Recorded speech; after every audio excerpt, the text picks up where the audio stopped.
we're going to have to rebuild within this wild, wild west of information flow some sort of curating function. It's time for the AxisOfEasy podcast, the weekly technology digest that keeps you ahead of the curve. We've got to maybe do something with the internet. Brought to you by easyDNS.com. Somebody will say, oh, freedom of speech, freedom of speech. These are foolish people.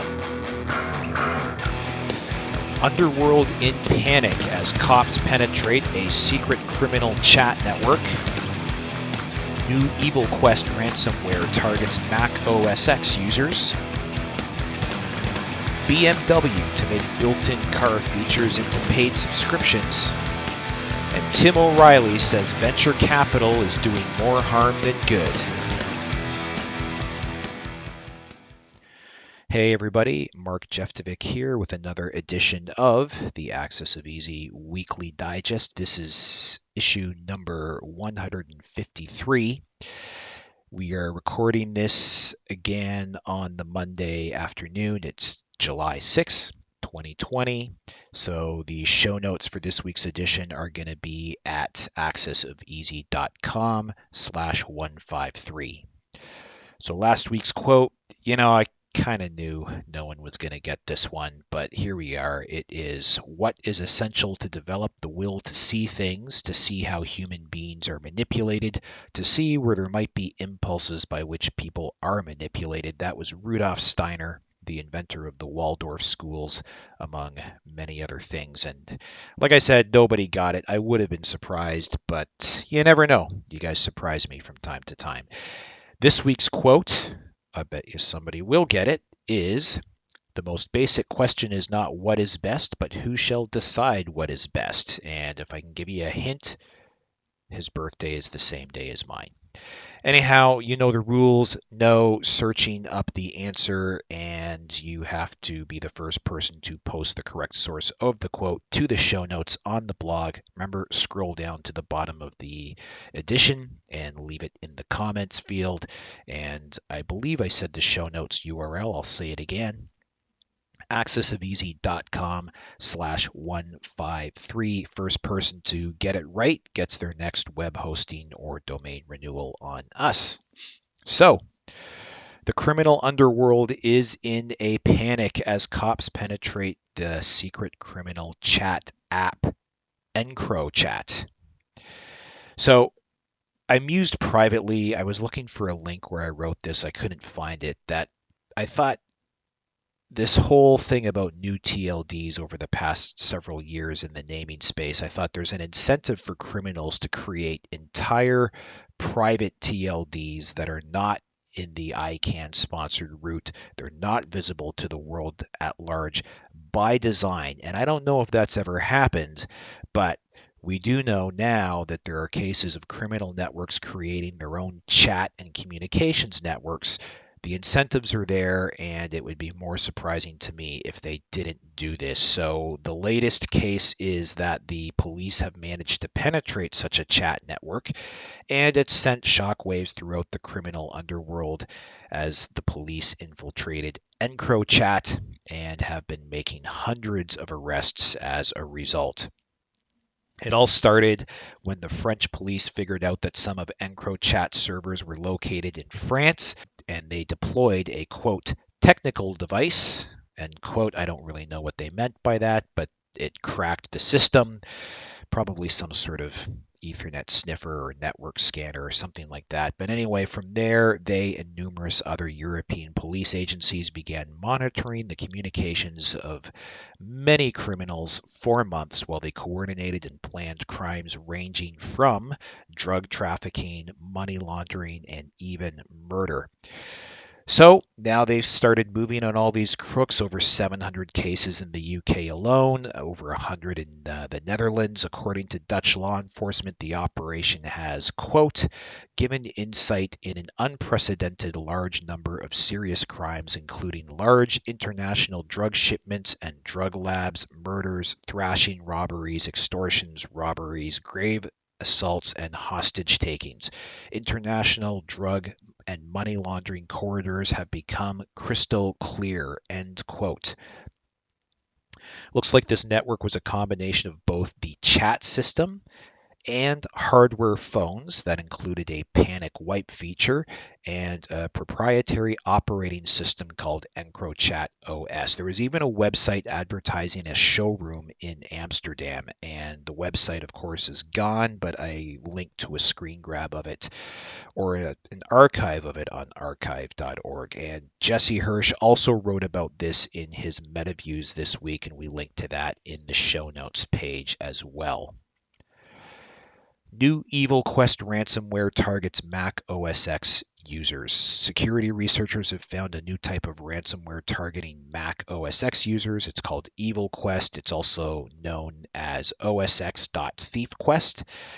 In addition to encrypting your files and extorting a ransom from you, it also installs a keylogger and a reverse shell, and that gives the attackers full control over your machine even after you pay up the ransom. It also scours your device for any cryptocurrency wallets and steals that too. So it looks to be distributed via bootleg software on cracked software forums. Some of the programs it's been found in are Little Snitch, Ableton, and cracked copies of Mac OS itself. So don't use bootlegged software if you didn't need any more incentive. BMW to make built-in car features into paid subscriptions. This one reminded me of a short story or a book by Philip K. Dick called Ubik. And Philip K. Dick is the guy who wrote Blade Runner. Well, the book he wrote was Do Androids Dream of Electric Sheep, and that was made into the movie Blade Runner. Anyway, in Ubik, another book that he wrote, we see our characters in a near future cyberpunk setting, and every innocuous activity requires the user to pay a small fee. Now, at the time he wrote it, it was a coin-operated fee, from opening your apartment door to get in and out to even running your morning coffee maker in your own kitchen. And that's what I thought of when I read this article on how BMW wants to start making features that we ordinarily associate as coming with the car, like heated seats and cruise control and built-in massagers. They want to make that available on a subscription basis. It's not entirely worked out how it's going to be structured, but suffice it to say that, quote, the automaker would offer select driver assistance and comfort features in exchange for a recurring fee. All of the features the automaker wants to monetize would already be built into the car when you buy it, and you would pay for them through the company's connected drive store, end quote. BMW says this gives their customers more financial flexibility. I think it gives them a new revenue stream. And the reason I'm posting this here, I thought it was relevant to what we cover in AxisOfEasy. I think this is part of a new trend away from ownership and toward subscription. I first came across this idea reading Amory Lovin's book called Natural Capitalism. And I liked the idea at first. I still do like the idea in certain contexts because it does align the interests of creating products that stand the test of time. It sort of flips the incentive on its head, so you're no longer incentivized to build in obsolescence. But I'm wary because this idea taken to extremes can lead to excessive financialization and even the erosion of property rights, especially in this day and age when you have these take it or leave it end user agreements and you don't really have a lot of power to negotiate the terms of engagement. So it's something to keep an eye on. Australian government retreats from mandatory contact tracing apps. So over the last couple issues, we've covered the state of government contact tracing initiatives around the world.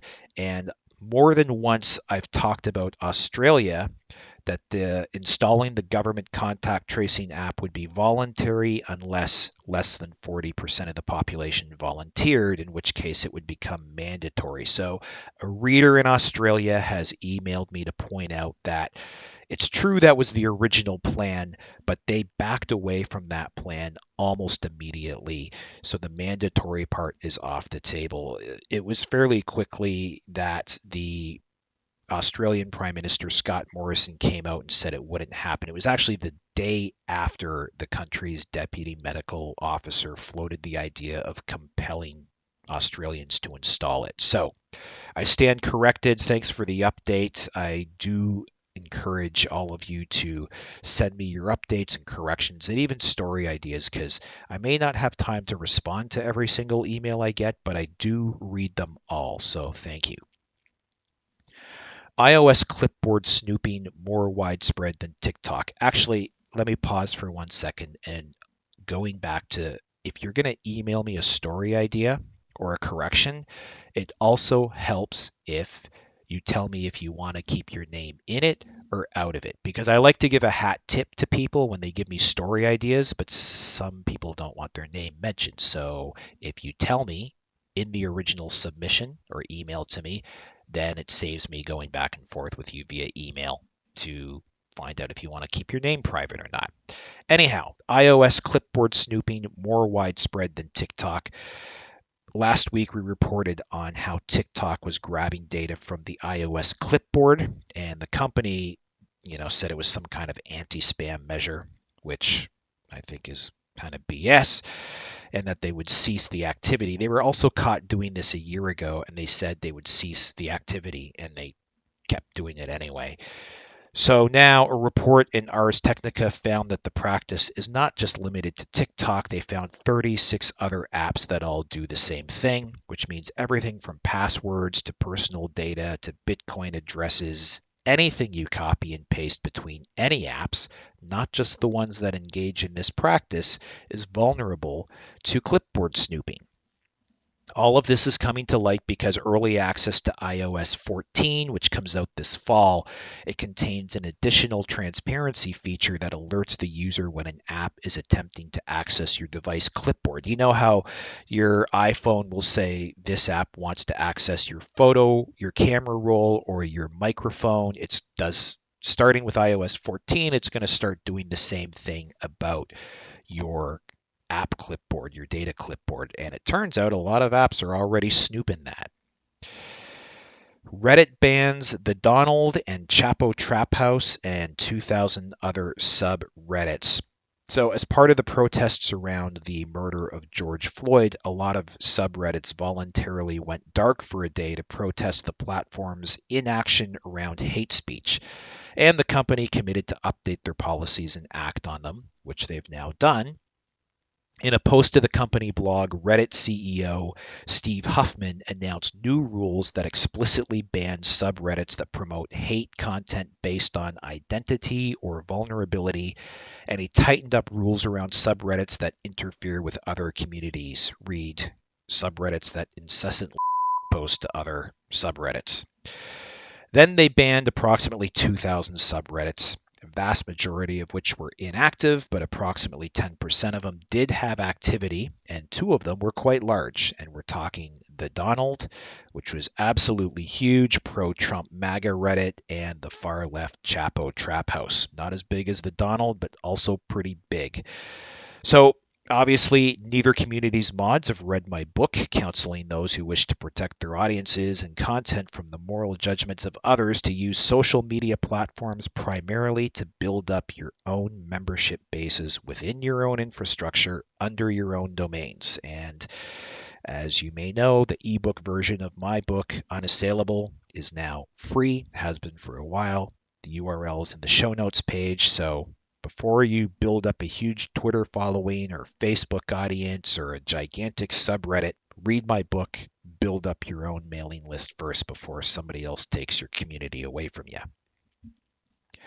Tim O'Reilly says venture capital is doing more harm than good. So anybody who's been following my writing over the years, they know my thinking around venture capital, how I think it incentivizes financialization over sustainability, and that the ripple effects of that go beyond the cool kid startups and adversely impact Main Street and everybody else who isn't a hedge fund or a private equity fund or an investment banker.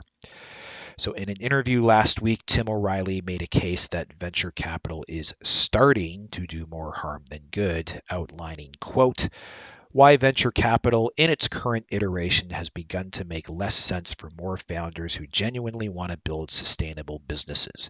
The way he sees it, the venture industry no longer is focused on finding small companies that might one day change the world, but more on creating financial instruments for the wealthy, and that shift has real consequences, end quote. So if I were to take issue with anything that he said there, it would be the word starting to part. I think it's been this way since the dot-com bubble, and it became more markedly so in the aftermath of the global financial crisis. And you would think policymakers would have learned their lesson by now, but given the response to the coronavirus financial panic, it's clear that they don't know how to do anything else other than double down, print more money, and create more perverse incentives. So I write about this a lot on outofthecave.io, including my own blueprint for how to build sustainable companies. It's called The Transition Overview, Building Companies That Matter. And also, Charles Hugh Smith writes about this every single day on his blog of2minds.com. And we also syndicate of 2 Minds out through AxisOfEasy.com. And, there's a reason I call it venture capital. This is nothing new. And I'm glad luminaries like Tim O'Reilly are finally beginning to speak up about it. But, what took you so long? Case study shows removing third-party tracking actually increased revenues. So Johnny Ryan over at Brave, the folks behind the Brave browser, put out a note last week looking at the case of the Dutch national broadcaster NPO. Since they were a state-owned enterprise, they were facing additional constraints around data tracking pursuant to Dutch privacy laws and the GDPR, I presume. So they removed all third-party trackers from their website, and a strange thing happened. Their website revenues increased. January and February saw significant bumps of 61 and 76% respectively. And then once all the pandemic stuff hit, the numbers still went up, not as much, but they still went up over month to month previous year, plus 18% in March, plus 8% in April, and plus 19% in May. So in this case, Ryan's speculating that the revenue lift comes from, quote, from the reduced ad tech tax and prevention of commodification and arbitrage of NPO's audience, end quote. And the latter is something he's written about at length, and I'm linking to that note as well. I do like the kind of stuff that Johnny Ryan from Brave.com has been putting out. It's a good mailing list to be on, and they really do cover this whole ad tech ecosystem from the point of view of privacy quite well. Okay, Behave browser plugin protects you from web-based scans and attacks. I came across this browser extension called Behave, and it warns you if a website is using embedded scripts to port scan you or try to access an internal or private IP within your network. This might not be the result of an unscrupulous website operator, although it very well could be. It might also indicate that the site's been hacked and hostile scripts have been inserted into its source code. As it stands now, you can download the source from GitHub, and there are also installable plugins available for Firefox and Chrome. I've installed them both. So far, no alerts. Update on the easyDNS Fold at Home team. It's been a few weeks since I checked on this, and I was pretty surprised when I checked in on the easyDNS Fold at Home stats. Remember, that's a distributed computing project that harnesses the power of spare CPU cycles to conduct molecular folding calculations for use in genome and disease research, such as cancer and, of course, now COVID-19. So I was pleasantly surprised to see that Team easyDNS has cracked the top 500 out of roughly 250,000 teams, with 14 contributors clocking up more than 1 million work units, and we have 34 total contributors. Here are the contributors bringing in over 1 million units. Brewjack, Jonathan Jusik, GDF, Tim F, Zero Derivative, Henri Alapijari, Bill Pye, Blitherman, OPN, JP Martin 6, DL/LD, Actas and John, I know who you are, Phyllis Alardis, and Mike 905.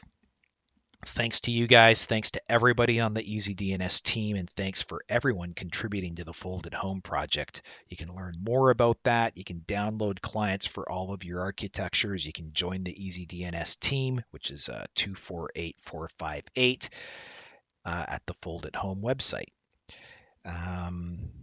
Finally, the AxisOfEasy Salon 11 Revolutions, Power Plays, and Authoritative Reality. So this week on the AxisOfEasy Salon, Jesse Hirsch, Charles Hugh Smith, and myself kept coming back over the course of the show on 3 recurring themes.